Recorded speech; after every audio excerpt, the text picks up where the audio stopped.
Ladies and gentlemen, this is breaking news. Judge finds cause to hold Trump administration in criminal contempt over deportation flights. This is an NBC News article. You'll hear in a couple of seconds from the great and esteemed Jonathan Turley exactly why the Attorney General of New York will almost certainly be indicted for mortgage fraud. I think, ladies and gentlemen, this is politically, I'm not saying that anyone is in concert working with one another or aligned directly, or I'm not saying that a DC judge wrote to the Attorney General, don't worry, we'll hold Trump in criminal contempt and possibly arrest him, try to arrest him yet again. But I do think this is the quote-unquote machine or system or whatever you want to call it, the political establishment fighting back in any way it can. Hit subscribe to this channel right now. We'll have a live stream this evening. I'll tell you in about 15 seconds what this is all about. President Trump got a huge victory on the Alien Enemies Act by the Supreme Court. The judge does not have to hold Trump in criminal contempt. The court is doing so in large part because of politics, in my humble view. But the administration, President Trump, Pam Bondi, the Department of Justice, Kash Patel, the Federal Bureau of Investigation, is not answering all the questions that the court wants answered.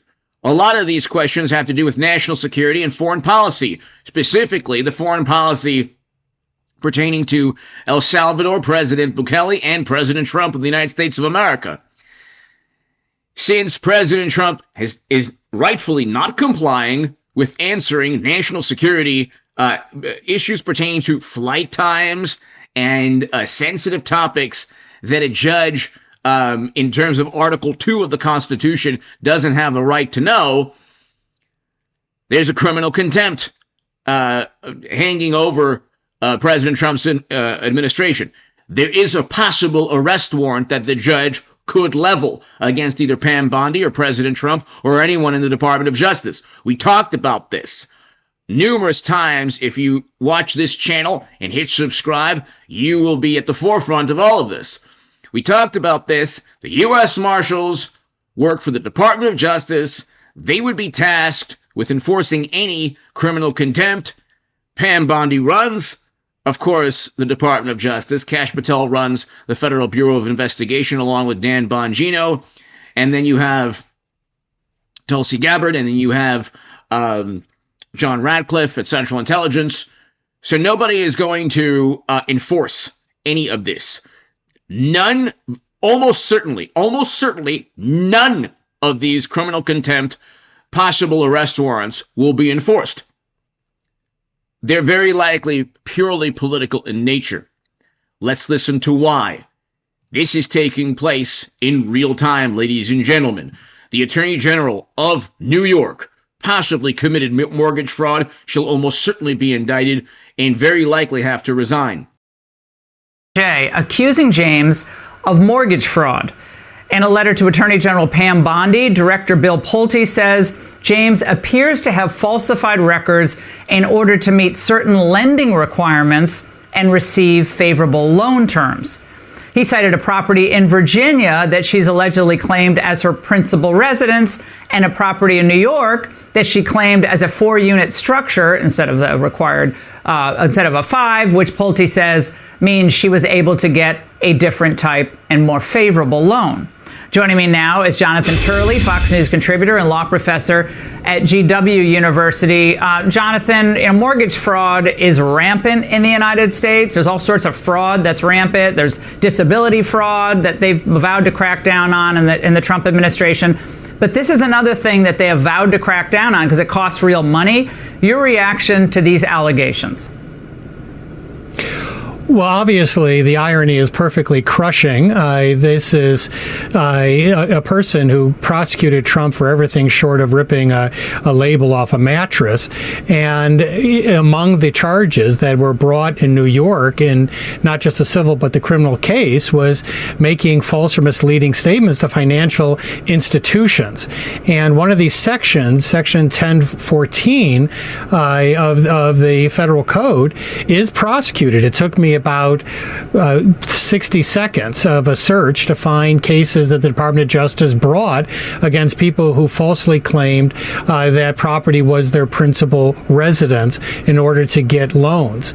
So this is well-tread areas for the Justice Department.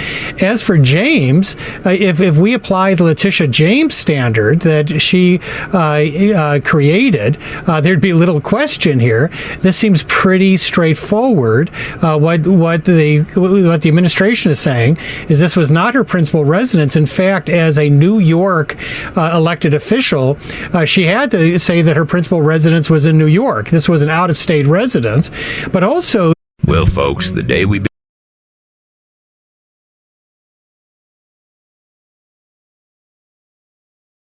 in some of these forms, she actually states that her father is her husband in order to file as a married.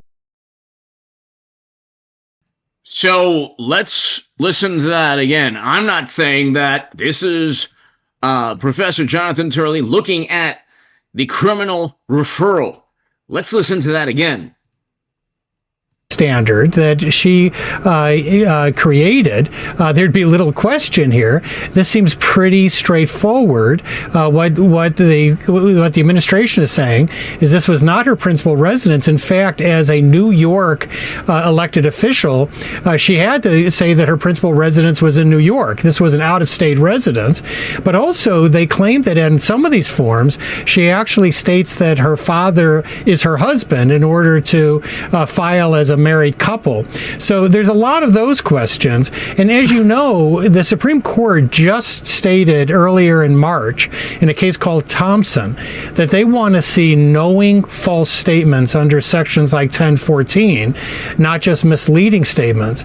These are misleading statements. Either it's your principal residence or it's not. Or it's not. Either you're married to your father or he's your father. So they can get this can satisfy the Thompson standard.